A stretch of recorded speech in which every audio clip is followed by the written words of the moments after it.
안녕하세요. 이제 갓 돌이 지난 어린 아기를 키우고 있는 30대 여성입니다. 저는 어릴 때 부모님이 사고로 돌아가셔서 시골에 계신 할머니의 손에서 자라게 되었어요. 그래도 할머니가 저를 금이야 오기야 키워주셔서 부모님의 그늘 없이 자존감 높은 사람으로 성장할 수 있었고, 그 덕인지 좋은 회사에 취직해서 돈도 또래보다 조금 더 많이 벌 수 있었습니다. 그러다가 원수 같은 전 남편을 만났고 연애하던 중 뜻하지 않게 혼전 임신이 되었어요.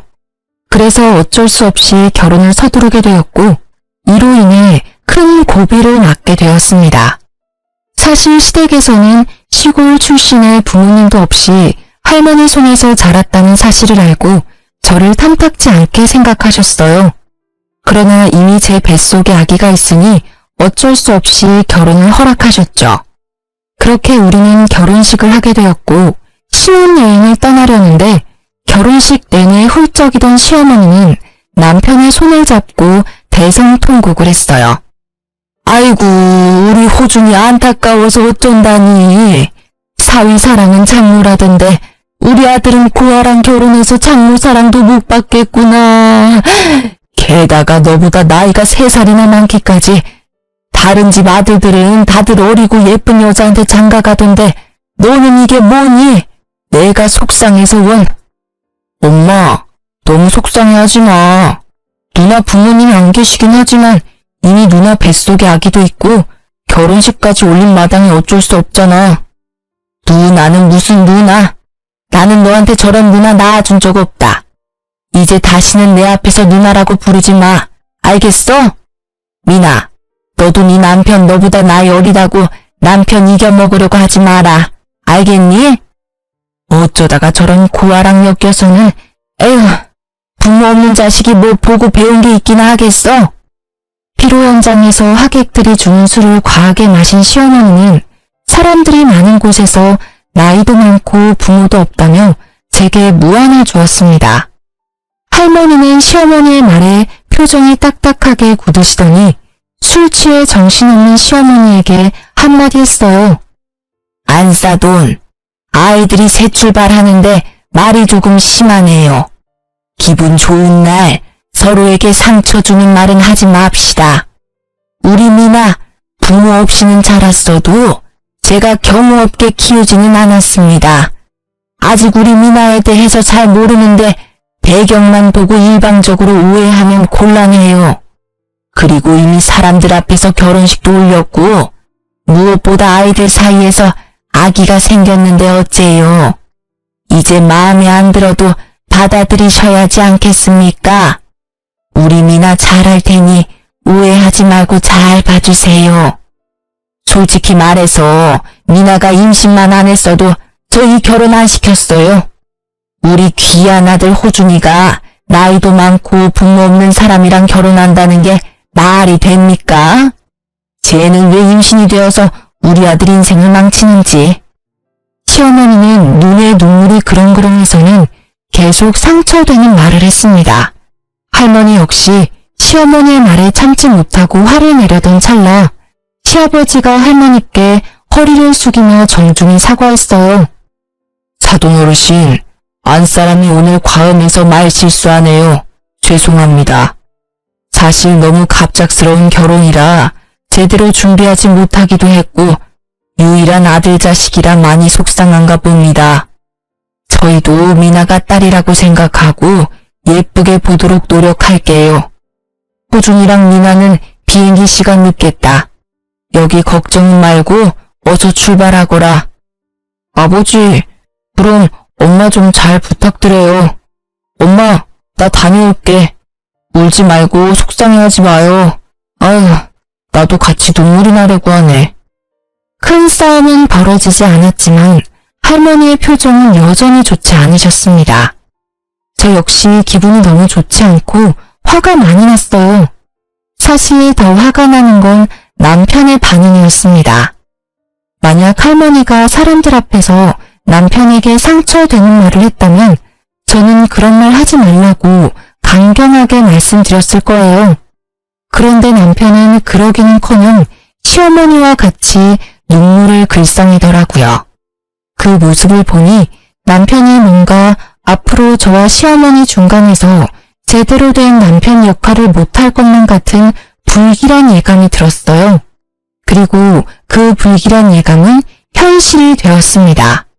신혼집은 시댁 근처의 오피스텔이었어요. 사실 남편이 저보다 나이가 어리기도 하고 남자는 군대에 가야만 하니 동갑이어도 여자보다 회사 생활을 늦게 할 수밖에 없잖아요. 그래서 남편이 모아둔 돈이 없더라고요. 게다가 시댁이 넉넉한 형편도 아니어서 어쩔 수 없이 할머니가 오피스텔을 하나 얻어주셨습니다.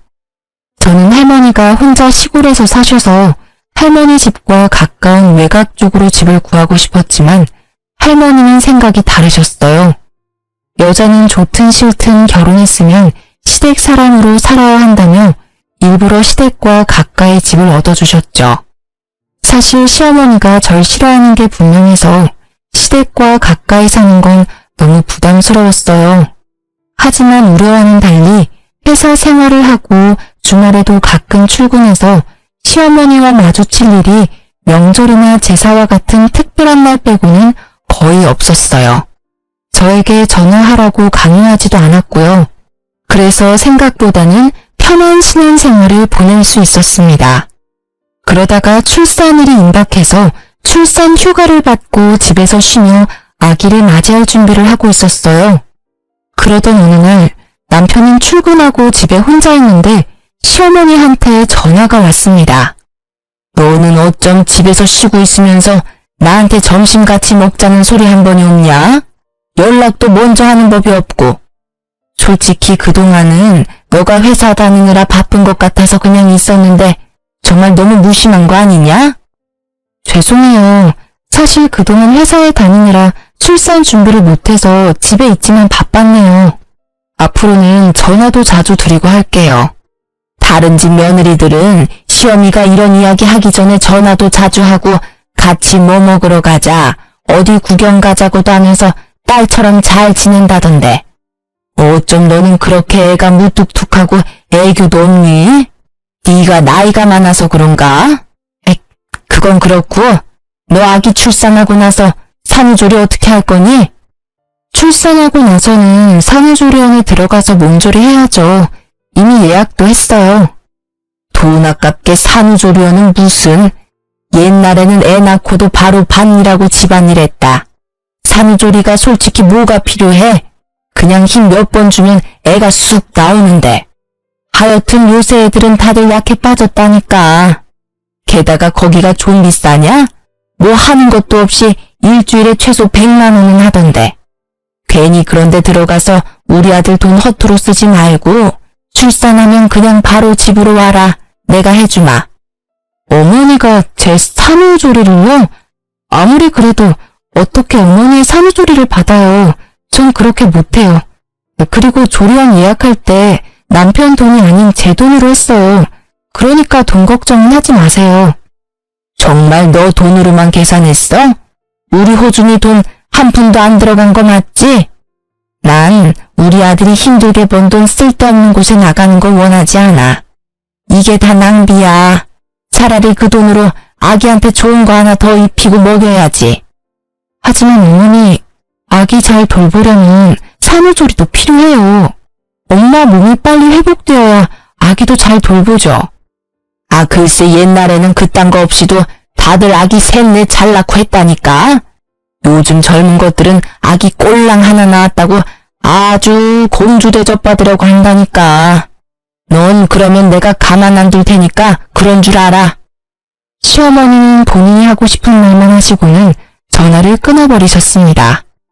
시어머니가 왜 이렇게까지 화를 내는지 이해하지 못했어요. 남편 돈으로 산후조리원을 예약한 것도 아니고 제가 번 돈으로 하겠다는데 뭐가 문제입니까? 그냥 괜히 그러시는 것으로 생각하고 저는 아기를 만날 준비에 들떠 있었어요. 그렇게 일주일 정도가 지났을까요? 집에 있는데 엄청난 진통이 오기 시작했고 자연분만으로 아기를 낳으려다가 실패하고 응급수술로 아기를 낳게 되었습니다. 이때도 시어머니는 나이가 많아서 수술하게 되었다는 등의 독설을 하셨고 남편은 저와 시어머니 사이에서 이러지도 저러지도 못하고 바보같이 있었어요. 어쨌든 힘들게 태어난 아들은 별 문제 없이 건강했고 예정대로 제 돈으로 예약한 산후조리원에 2주일 동안 있게 되었습니다. 2주일 후 산후조리원에서 나와 신혼집에 갔는데 시어머니가 계셨어요. 저는 시어머니가 손주를 보고 싶은 마음에 오셨다고 생각했습니다. 그런데 아무리 시간이 흘러도 시어머니는 집으로 가시지 않아서 너무 불편했어요. 어머니, 그런데 집에는 언제 가실 거예요? 이제 곧 저녁 시간도 되어가는데 아버님 식사 준비도 하셔야 하는 거 아니에요? 어머 얘 봐라. 방에 있는 집 못 봤니? 나 오늘 집에 안 갈 거야. 여기서 한 달 정도는 머무를 거다. 네? 그게 무슨 말씀이세요? 저는 전혀 못 들었는데요. 너가 육아하느라 정신없다는 핑계로 우리 아들 굶길까봐 당분간 여기서 우리 아들 밥 챙겨줄 거다. 그리고 우리 아들은 매운 음식 좋아하는데 나 없으면 모유 수유하는 너 눈치 보여서 매운 음식도 못 먹을 거 아니야. 너는 네 자식 밥 주듯이 나도 내 자식 밥 챙겨줘야 하지 않겠니? 시어머니의 말씀에 너무 기가 막혔습니다. 그런데 더 기가 막힌 것은 이어지는 남편의 말이었습니다. 맞아. 나는 미역국도 싫어하고 밍밍한 음식은 더 못 먹어. 솔직히 여보랑 같이 산후조리원에 있으면서 거기 음식 간이 하나도 안 돼서 정말 뭐 먹은 것 같지도 않았다고. 그래서 내가 엄마한테 부탁한 거야.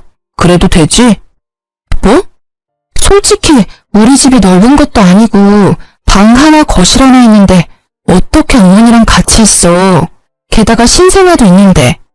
그리고 전 그렇게 매운 음식이 먹고 싶으면 마트에서 밀키트 같은 거 사다가 먹으면 되잖아. 여보, 밀키트도 하루 이틀이지 어떻게 매일 사 먹냐? 당분간은 여보가 내 음식도 못 해줄 텐데. 그리고 우리 엄마가 괜히 여기 있겠다고 하시는 거겠어? 여기에 있으면서 내 음식만 챙기겠냐고. 당연히 여보 음식도 챙겨주실 거고 틈틈이 준석이도 봐주시겠지. 안 그래요, 엄마? 당연하지. 내가 있어서 너도 더 편할걸?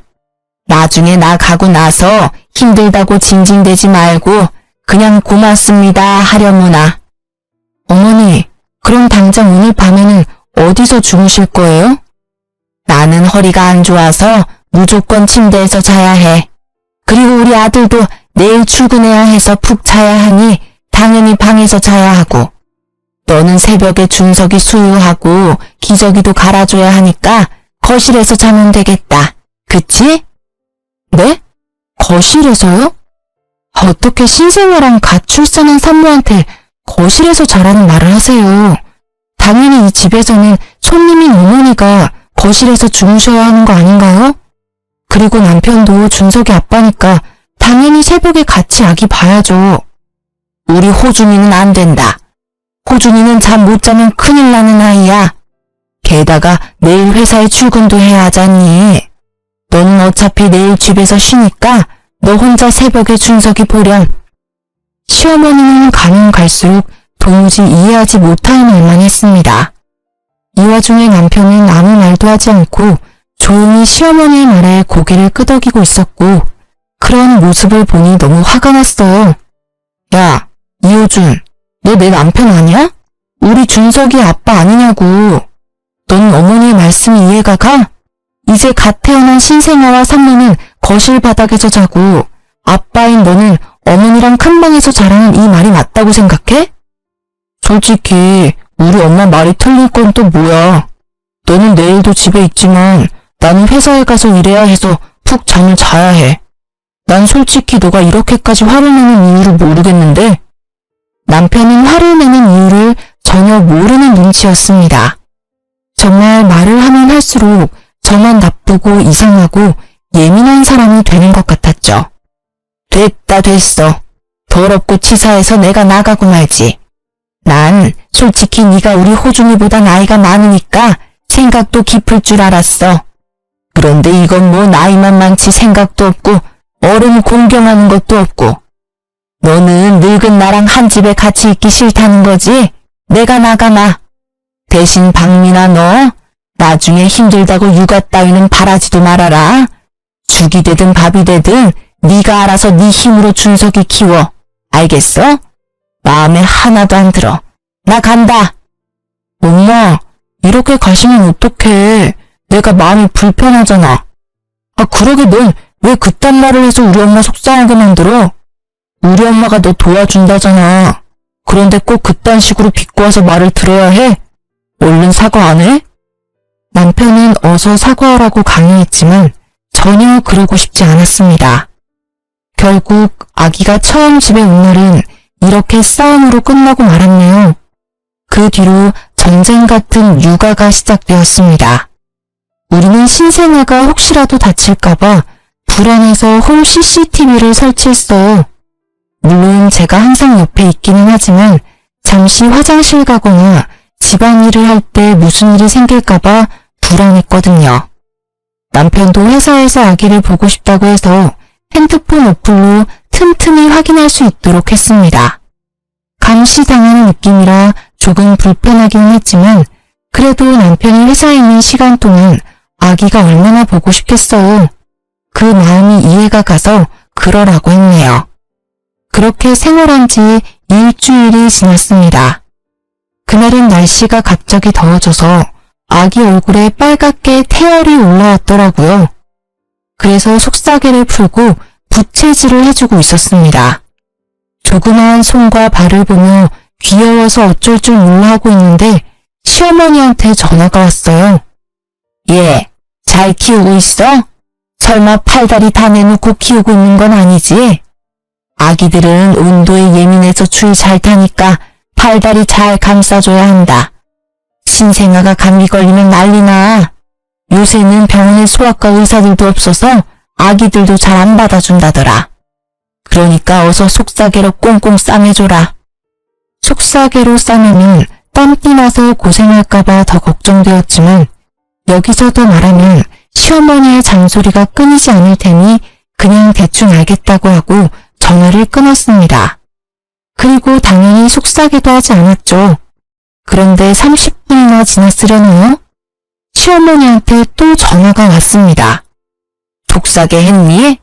아무리 오늘 날씨가 더워도 아기들은 온도에 예민해서 추울 수 있어. 그러니까 얼른 속삭이 해줘. 네가 덥다고 해서 아기들도 더운 거 아니야. 아기들은 춥다고. 얼른 속삭이 해서 증거사진 보내라. 알겠니? 시어머니는 기어이 속삭이를 하라고 선호했고 어쩔 수 없이 아기를 다시 싸매서 사진을 찍었습니다. 잠시 후 잘 놀던 아기가 칭얼거리기 시작했어요. 기저귀를 보니 응가를 했고 저는 엉덩이를 씻기고 기저귀를 갈았습니다. 그런데 기저귀를 가는데 시어머니한테 또 전화가 왔어요. 아까 내가 이 말 한다는 거 깜빡했구나. 요새 젊은 사람들은 귀찮다고 일회용 기저귀 쓰는데 그거 아주 많이 안 좋아. 통풍이 안 돼서 아기 엉덩이 발진 나고 화학 제품이 가득해서 아기 몸에도 별로 안 좋단다. 그러니까 너는 일회용 기저귀 말고 천 기저귀 써라. 그리고 귀찮다고 세탁기 돌리지 말고 반드시 손빨래하고. 참, 아기 옷들도 세탁기 돌리면 안 된다. 아기 옷은 예민해서 반드시 다 손빨래해야 해. 알겠니? 어머니, 요새 일회용 기저귀도 통풍 잘 되게 좋게 나와요. 그리고 저 지금 아직 출산한 지 한 달도 안 됐는데 어떻게 손빨래를 해요? 지금 손목도 아프고 허리 어깨 다 아파서 저 손빨래 못해요. 그래도 네가 엄마인데 이제 아기를 위해서 희생해야지. 그리고 아기 피부에 어른들 화학세제가 얼마나 안 좋은지 아니? 요새는 아기용 세제가 따로 나와요. 아기용 세탁기도 작은 걸로 장만해서 어른 세탁물이랑 같이 돌리지도 않고요. 다들 그렇게 하는걸요? 뭔 그렇게 말이 많아? 다들 그렇게 해도 내가 더 잘 알아. 솔직히 말해서 너가 아기를 잘 볼 수나 있냐? 아기 잘 앉지도 못하면서 뭘 한다고 그리 큰 소리야? 내 말대로 해라. 알겠니? 시어머니는 제게 더 말하고 싶어 했지만 때마침 아기가 배고프다고 울었습니다. 바로 모유를 먹이려 했지만 생각만큼 양껏 나오지 않더라고요. 모유가 나오지 않아서인지 아기가 숨이 넘어가게 울어서 급히 젖병과 분유를 챙겼습니다. 어떤 사람들은 이러면 혼돈이라서 끝까지 모유를 먹인다고 하지만 잘 먹고 잘 크는 게 우선이라는 생각에 바로 젖병에 분유를 탔어요. 아기는 배가 엄청 고팠는지 허겁지겁 분유를 먹기 시작했습니다. 겨우 집에 고요한 평화가 찾아왔는데 시어머니한테 또 전화가 왔어요. 그러나 한 손으로는 아기를 안고 다른 손으로는 젖병을 잡고 있어서 전화를 받을 수 있는 상황이 아니었습니다. 솔직히 전화 받기도 싫었고요. 그리고 10분 정도 뒤 잠이 든 아기를 조심스럽게 침대에 눕혔습니다. 저도 잠시 옆에서 쉬려는데 또 시어머니한테 전화가 왔어요. 너 모유 안 나온다고 분유 먹이는 거 아니지? 사람은 사람 젖을 먹어야지 소젖 먹으면 안 된다. 소젖 먹으면 애가 멍청해져. 성격도 포악해지고 말이야. 안 그래도 우리 손주 엄마 잘못 만나서 자연분만 못하고 수술해서 남들보다 뒤처질 텐데 더 뒤처지게 하면 되겠니? 절대 분유 먹이지 말고 모유 먹여라. 모유 잘 나오면 당연히 모유 먹이겠지만 모유가 안 나오는데 어떻게 먹여요? 어른들처럼 밥을 못 먹으면 빵이나 다른 걸 먹을 수 있는 것도 아닌데 모유 안 나온다고 굶길 수는 없잖아요. 애가 나이만 들어서 모유도 안 나오고 몸도 부실하고 우리 손주 걱정돼서 내가 가만히 있을 수가 있나? 어머니 손주이기도 하지만 제 아들이기도 해요. 저도 잘 키우려고 노력하고 있으니까 너무 걱정하지 마세요. 네가 뭘 안다고 노력은 아기 잘 안지도 못하면서. 아무튼 이제 모유 먹이도록 해. 시어머니는 수시로 전화해서 사사건건 잔소리를 늘어놓았죠. 그런데 곰곰이 생각해보니 뭔가 이상했습니다. 속삭이를 푼 순간, 기저귀를 간 순간, 분유를 먹인 순간마다 기가 막힌 타이밍으로 전화가 왔잖아요. 마치 저를 지켜보고 있던 것처럼요. 이상하고 찜찜한 마음이 들기는 했으나 그냥 우연이겠지 생각하고 말았습니다. 아기가 낮잠 잘 동안 머리를 식히기 위해 TV를 켰어요. 그런데 TV를 켜자마자 시어머니한테 또 전화가 왔습니다. 예, 잔다고 TV 켜지 마라. TV에서 전자파 나와서 애 머리 나빠진다. 어머님, 어떻게 제가 TV를 켜는 순간 전화하셨어요? 혹시 저 감시하세요? 내가 뭘 너를 본다고 그러니? 아니야. 너가 뭐가 이쁘다고 내가 널 종일 보고 앉았니? 내가 그렇게 할 일 없는 사람인 줄 알아? 그냥 우연인 거겠지. 아무튼 TV 켜지 마. 그렇게 따지면 핸드폰에도 전자파 많이 나와요. TV보다 핸드폰 전자파로 더 머리 나빠질 것 같아서 저 전화 꺼놓을 테니 이제 전화하지 마세요. 저는 바로 핸드폰을 꺼버렸습니다. 그런데 아무리 생각해도 시어머니가 전화하시는 타이밍이 이상했어요. 아무래도 시어머니가 보고 있는 것 같았고 그날 저녁 퇴근한 남편에게 혹시나 하는 마음을 물어봤습니다. 내가 진짜 혹시나 하는 마음으로 물어보는데 혹시 저 카메라 영상을 어머니도 보실 수 있어? 제 말에 남편은 깜짝 놀라는 표정을 지었습니다. 그걸 어떻게 알았어? 이 반응이 뭐야? 그럼 계속 어머니가 내가 이 집에서 뭐하고 있는지 다 보고 계셨던 거야? 아니, 그걸 어떻게 알았냐고. 아기 속삭에 푸는 순간, 기저귀 가는 순간, 분유 먹이는 순간 시어머니한테 전화 오더라. 이거 하지 말아라, 저거 하라 하면서 사사건건 전화로 잔소리해 대셨어. 와, 정말 소름 끼친다. 어쩜 그래? 엄마가 매일 보고 싶으시다잖아. 그런데 엄마가 집에 매일 온다 그러면 누나가 싫어할 거 아니야. 어차피 나도 보는 중인데 엄마도 같이 보게 해드렸지. 그럼 안 돼? 만약에 우리 할머니가 너 보고 싶다고 너네 회사랑 집에 CCTV 설치하고 계속 보고 있다면 너는 기분 좋겠냐? 어머니한테 당장 어플 지우라고 해야겠다. 나는 그런 감시당하면서는 못 살아. 저는 시어머니한테 전화를 걸었고 남편은 왜 굳이 그렇게까지 해야 하냐며 제 전화를 빼앗으려 했습니다. 그러나 마치 기다렸다는 듯이 바로 받더라고요. 어머니, 그동안 CCTV로 저랑 아기 다 지켜보고 계셨죠? 지금 저와 남편이 싸우는 모습도 다 보고 계셨겠네요. 전 그렇게 감시당하는 기분으로 못 삽니다. 당장 그 어플 삭제하세요. 네가 뭔데 내 핸드폰 어플을 지워라 말아야. 그래, 내가 그동안 너 집에 있는 동안 몰래 보긴 봤다. 그런데 내가 뭐 보고 싶어서 본 줄 알아? 너 신생아 처음 본다며.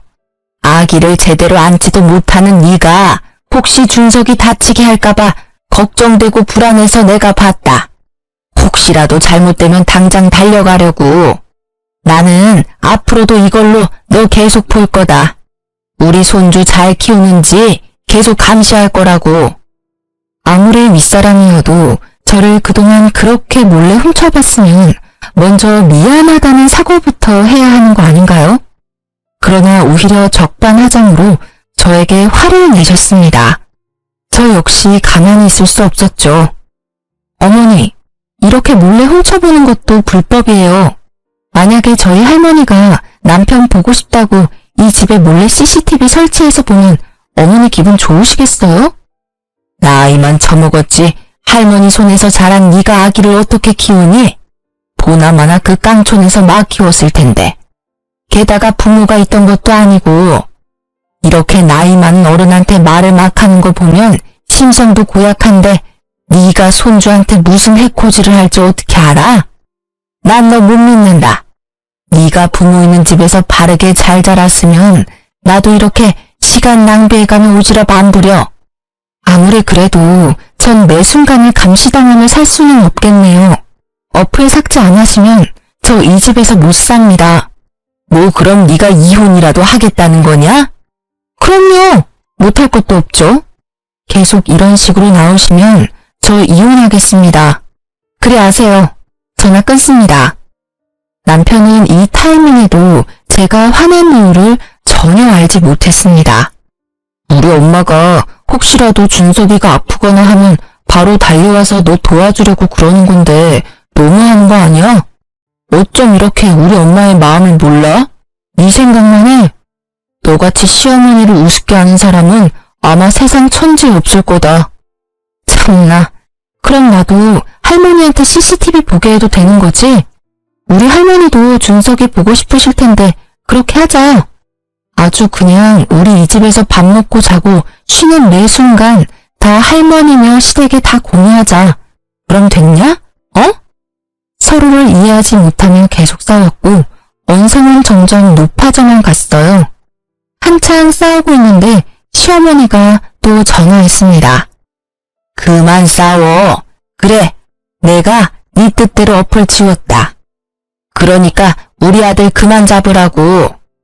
제가 어떻게 믿어요? 솔직히 지웠다고 말하고 안 지우면 되는 것 아닌가요? 지금이라도 가서 내가 어플 삭제한 거 보여주랴? 지금 가? 아니요. 어머니께서 지우셨다니 뭐 믿어야죠. 만약이라도 저 몰래 계속 보고 계시면 저 준석이 데리고 바로 이혼하겠습니다. 일단 어플을 삭제시켰지만 그 뒤로도 시어머니와 남편에 대한 불신과 미움이 가득 남아있었습니다.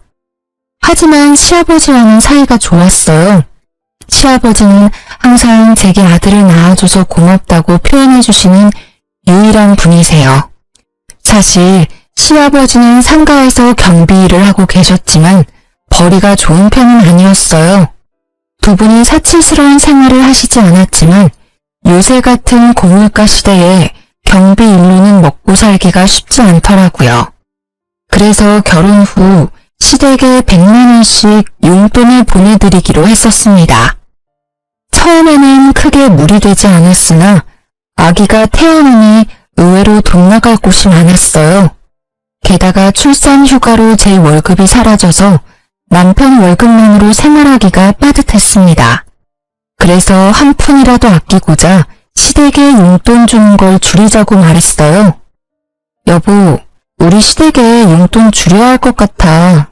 휴직 중이기는 하지만 지금 내 월급이 많이 줄어서 생활비가 반으로 줄었고 준석이 앞으로 나가는 돈도 많아서 매달 100만 원은 너무 무리야. 뭐? 어떻게 그런 소리를 해? 야, 원래 자식은 결혼하면 부모님한테 효도해야 하는 거야. 너무한 거 아니야? 남편은 불같이 화를 내더군요. 용돈을 아예 없애겠다는 것도 아니고 형편에 맞게 줄이자는 게 이렇게까지 화를 낼 일인가 싶었습니다. 내가 언제 용돈 안 드리겠대? 그냥 줄이자고. 아니, 그러면 아예 우리 할머니한테도 똑같이 100만 원 보내. 솔직히 그동안 시댁은 형편 어려워서 매번 용돈 보냈는데 우리 할머니한테는 한 번도 용돈 보낸 적 없잖아. 뭐라는 거야? 할머니는 농사로 계속 돈을 버시고 계시잖아. 그리고 시골에서 혼자 사시고 직접 농사 지으시는 데다가 집도 할머니 집이라서 월세나 관리비도 안 들 텐데 돈 들어갈 곳이 어딨어? 반대로 우리 집은 아버지만 일하시니 얼마나 힘들겠냐? 넌 우리 집은 생각 안 하냐? 사실 시댁은 시아버지만 일하시고 시어머니는 평생을 전업주부로 사셨습니다. 시어머니가 몸이 특별히 불편하거나 하신 것은 아니고 그냥 집에서 쉬는 걸 좋아하세요. 그런다고 집안일을 엄청 잘하시는 것도 아니고요. 그냥 배짱이 같은 성격을 가지신 분입니다. 그렇게 힘드시면 이제 어머니도 마트 같은 곳에서 아르바이트라도 하셔야 하는 거 아니야? 어머니가 어디 많이 아프신 것도 아니고 건강하시잖아. 오히려 적당히 일하면 사람이 더 활력이 넘치고 건강이 더 좋을 수도 있다고. 뭐? 내가 너랑 말을 말아야지 진짜. 어휴. 남편은 집 밖으로 나가버렸고 저는 이해가 가지 않았어요. 고혈압, 당뇨 같은 성인병 하나 없으시고 아주 건강한 시어머니한테 아르바이트 하라는 게 그렇게 잘못된 일인가요? 물론 경제적으로 부유하면 아르바이트는 안 해도 되겠지만 사실 그것도 아니잖아요. 그럼 당연히 조금이라도 건강하고 시간 있을 때 아르바이트라도 해서 돈을 벌어야 하는 거 아닌가요? 그러나 남편은 시어머니가 밖에서 일한다는 것 자체를 용납하지 못했습니다. 남편은 그렇게 화를 내며 나가고 저는 그러든 말든 큰 방에서 아이를 재우려는데 현관문 여는 소리가 들리더라고요. 당연히 남편이 다시 들어온 것으로 생각하고 마저 재우고 있었습니다. 그런데 집에는 남편만 들어온 게 아니었어요. 시아버지와 시어머니도 함께 있었습니다. 부모님을 사랑하는 마음이 바다같이 넘치던 남편은 제가 한 말을 고스란히 이르러 시댁에 쫓아간 거죠. 시어머니는 큰 방에서 준석이를 재우는 저를 발견하시고는 제 머리채를 잡으셨습니다. 야, 우리 호준이에게 내 용돈 줄이라고 했다며? 네가 감히 어떻게 그런 말을 해? 네가 뭔데? 갑자기 달려드는 시어머니 때문에 저는 아기를 놓칠 뻔했습니다. 놀란 아기가 자지러지게 울고 저는 시어머니한테 참지 못할 정도로 화가 났어요. 아직 목도 가누지 못한 아기를 안고 있는 사람 머리채를 잡는 게 말이 됩니까? 어머니, 미쳤어요? 지금 이게 뭐 하는 짓이에요? 아기 안고 있는 거 안 보여요? 뭐 하는 짓? 너야말로 뭐 하는 짓이냐? 감히 어른들에게 주는 용돈을 줄여? 나, 네 남편의 엄마다. 당연히 나를 부양할 의무가 있다고. 그렇게 따지면 저도 저를 키워주신 할머니 부양할 의무 있어요. 그리고 제가 뭐 아예 없애겠다는 것도 아니고 줄이자는데 이게 이렇게까지 화낼 일인가요? 참고 또 참았는데 더는 안 되겠네요. 이혼하겠습니다. 이혼? 그래, 잘 됐네. 나도 너같이 싹수 없는 며느리 따위 필요 없다. 처음부터 너 다 마음에 안 들었어. 이혼해 둘이. 시어머니가 제 머리채를 붙잡고 화를 크게 낼 동안 남편은 옆에서 아무런 말도 하지 않았습니다. 그리고 시어머니와 함께 온 시아버지도요. 제 편인 줄로만 알았던 시아버지 역시 저를 가족으로 생각하지 않으셨던 거죠. 시아버지는 시어머니와 저의 싸움을 가만히 지켜보시더니 한마디 하셨어요. 이래서 집안에 여자가 잘 들어와야 하는데 어쩌다가 저런 쓸모없는 물건이 들어와서는 어휴, 우리 집이 어떻게 될런지. 시아버지의 말에 더는 이딴 집에서 살 이유가 없다고 생각했습니다. 그래서 아기를 데리고 육아용품이며 제 짐을 다 챙겨서 할머니 집으로 갔어요. 할머니는 오밤중에 갑자기 손주까지 데리고 나타난 저를 보곤 깜짝 놀라셨죠. 그동안 시댁에서 있었던 일을 하나도 빠짐없이 다 말씀드렸고 할머니는 화를 버럭 냈어요. 뭐? 너 왜 그동안 이렇게 무시당하면서 살았어? 내가 너한테 그렇게 당하고만 살라고 가르치디? 감히 우리 소녀딸한테 그딴 막말을 해? 그딴 집구석과 이혼할 때는 하더라도 그놈의 집구석 자신들이 벌인 일들 후회하게 해줘야겠다. 할머니는 지금 당장이라도 시댁에 쫓아갈 기세로 나갔습니다. 하지만 밤 늦은 시간에 갈 수는 없잖아요. 내일 가자고 겨우 진정시켰어요. 다음날 할머니는 새벽 5시부터 저를 깨우셔서는 옆집 할머니 집에 아기를 맡겨두고 신혼집으로 찾아갔습니다. 갔더니 남편이 거실에서 코를 골며 잠을 자고 있었는데 어찌나 곤히 자던지 사람이 들어와도 모르더라고요. 순간 할머니가 화장실에 가셔서는 화장실에 있던 작은 바구니를 들고 변기통 물을 퍼내셨습니다. 그러고는 그 물을 자고 있던 남편의 얼굴에 부으셨어요. 똥물에 튀겨도 모자란 놈아. 내 귀한 손녀딸 너 하나 믿고 보냈는데 어떻게 우리 미나를 그렇게 무시할 수가 있어? 할머니, 언제 오셨어요? 그리고 이 물은 또 뭐예요? 자다가 물벼락을 맞은 남편은 저승사자라도 본 것처럼 깜짝 놀라며 안절부절 못했습니다. 내가 너 돈 없다고 해서 이 집도 마련해주고 내가 너한테 용돈 한 푼 바란 적 있었냐? 이 썩을 놈아. 나는 너 같은 놈 내 손녀 사위로 못 봐준다. 둘이 갈라서. 그리고 당장 이 집 팔아버릴 거니까 당장 나가. 아니지. 그 전에 너네 집부터 먼저 가자. 너네 부모 만나서 내가 아주 땅을 치고 후회하게 할 거야. 이 못된 것들. 할머니는 남편의 멱살을 잡고 당장 앞장서라고 난리셨습니다. 쩌렁쩌렁한 할머니의 호통에 남편은 손을 벌벌 떨며 기다시피 시댁으로 향했어요. 시부모님은 아침 대바람부터 오신 할머니의 모습에 어쩔 줄 몰라 했습니다. 사돈어른이 아침부터 여기 무슨 일로 오셨... 아니 그런데 옷과 목걸이, 시계, 가방이... 이게 다 뭐예요? 내 옷이 뭐요? 내가 뭐 못 입을 거 입고 왔어요? 이거 샤넬백 아니에요? 아니 이 시계는 시골에 계시던 사돈어른이 어떻게 이런 거를 다 하고 오셨어요? 새벽 대바람부터 오느라 제대로 못 봤는데 할머니가 1,000만 원이 넘는 명품 옷에 300만 원짜리 목걸이, 3,000만 원짜리 시계에 명품백까지 메고 오셨죠. 사실 우리 할머니가 대대로 내려오는 부자 집안의 외동딸입니다. 시골에서 살기는 했지만 덕분에 전 부유하게 자랐어요. 그러나 할머니는 돈 있다고 떠벌리고 다니면 골치 아플 일만 생긴다면서 보유재산을 주변 그 누구에게도 말하고 다니지 않으셨어요. 시골에서는 항상 몸빼바지만 입고 다니셨고 명품 옷은 몇 벌 있긴 하지만 거의 꺼내 입지 않으셨습니다. 그랬던 할머니가 갑자기 명품을 휘감고 오셨으니 시댁에서는 얼마나 놀랐겠어요. 할머니의 모습에 입도 못 다물고 있었고 할머니는 그런 시부모님께 한 소리 했습니다. 이봐요.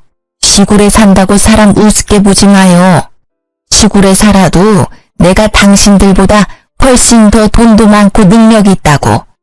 할머니가 시부모님께 더 뭐라고 말을 하려고 했는데 남편이 갑자기 할머니의 손을 잡았습니다. 그러더니 세상 착한 미소를 짓더라고요. 할머님, 화만 내지 마시고 손주 사위 말 한번 들어주세요. 저와 누나 약간의 오해가 생겨서 이렇게 된 거예요. 오해? 개 풀 뜯어먹는 소리하고 앉았네. 야, 우리 미나가 안타까운 사정으로 부모는 빨리 잃었어도 너보다 더 잘 먹고 잘 살았어. 이 썩을 놈아. 우리 미나가 내가 죽으면 물려받을 재산이 100억이야 이놈들아. 1억도 없는 거지 같은 집안에서 어디 우리 집을 무시해? 난 거지들과 사돈 못 맺으니 빨리 도장 찍어. 할머니의 말에 남편은 무릎까지 꿇었습니다. 할머니, 제가 나이가 어려서 생각이 짧았습니다. 부디 노여움 푸시고 헛소리 집어치우고 당장 내 집에서 나가. 너네 신혼집 내가 사준 거 알지? 딱 하루 준다. 안 나가면 그 집에 있는 네 물건들 다 던져버리고 아주 박살 내버릴 테니까 그런 줄 알아. 어차피 살 날도 얼마 안 남았는데 이참에 뉴스 한번 나오지 뭐. 결국 남편은 신혼집에서 쫓겨났고 저는 바로 이혼하자고 했습니다. 그런데 할머니 재산이 탐이 났는지 합의를 해주지 않더라고요. 그러나 남편 놈과는 하루도 같이 붙어있을 자신이 없는 저는 일단 아이를 데리고 할머니 집으로 들어갔습니다. 그러던 어느 날 시부모님이 할머니 집까지 찾아왔어요. 두 분은 할머니를 보자마자 무릎까지 꿇으시더니 조심스럽게 입을 열기 시작했습니다. 사돈 어르신, 정말 죄송합니다. 제가 아들 자식이 하나뿐이라 오냐오냐 키워서 이렇게 되었네요. 제가 아들 자식 잘 단독시키고 미나에게도 진심으로 사과할 테니 제발 우리 아들 받아주시면 안 될까요? 그쪽은 이미 글러먹었어. 이 상황에서도 아들 탓을 하는 게 제대로 된 부모인가? 참된 부모는 자식의 잘못도 다 안고 가는 사람일세.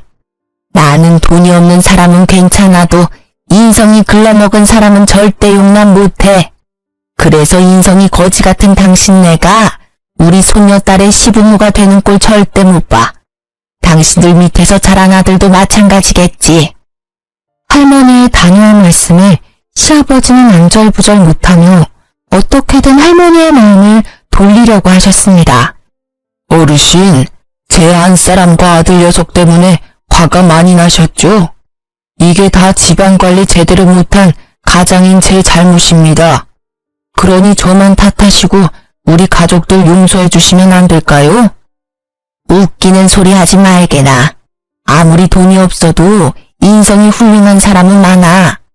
당신들은 돈이 없어서 사람 관리 못한 게 아니라 그냥 원래 인성 자체가 거지 같은 사람들이야. 나는 이제 우리 미나 당신들에게 못 맡기겠네. 아이고 어르신, 제가 다 잘못했어요. 그러니 제발 노여움 푸시고 한 번만 기회를 주세요. 기회는 사람 같은 사람들에게나 주는 거지 당신 같은 사람들에게 주는 게 아니야. 나는 이제 당신네들과 더는 할 말 없으니 나가. 지금 안 나가면 경찰 부를 거요. 할머니의 이름장에도 시부모님은 나갈 기색이 없다가 할머니가 정말 핸드폰을 들어 112를 누르는 걸 보여주자 그제야 나갔습니다. 이후로 할머니는 오피스텔을 팔아버렸어요. 그리고 저는 돌도 지나지 않은 어린 아들을 키우는 이혼녀가 되어버렸죠. 아들에게 온전한 가정을 주지 못한 게 안타깝기는 하지만 제 선택에 후회는 없습니다. 아마 앞으로도 제 인생에 결혼이라는 선택지는 없는 것 같네요. 하지만 아빠의 빈자리가 느껴지지 않도록 최선을 다해 키우겠습니다. 저희 할머니가 저에게 그랬던 것처럼요. 우리 아들이 배가 고픈지 칭얼대기 시작하네요. 전 이제 이야기를 마무리 지어야 할 것 같습니다. 지금까지 저의 이야기 들어주셔서 감사합니다.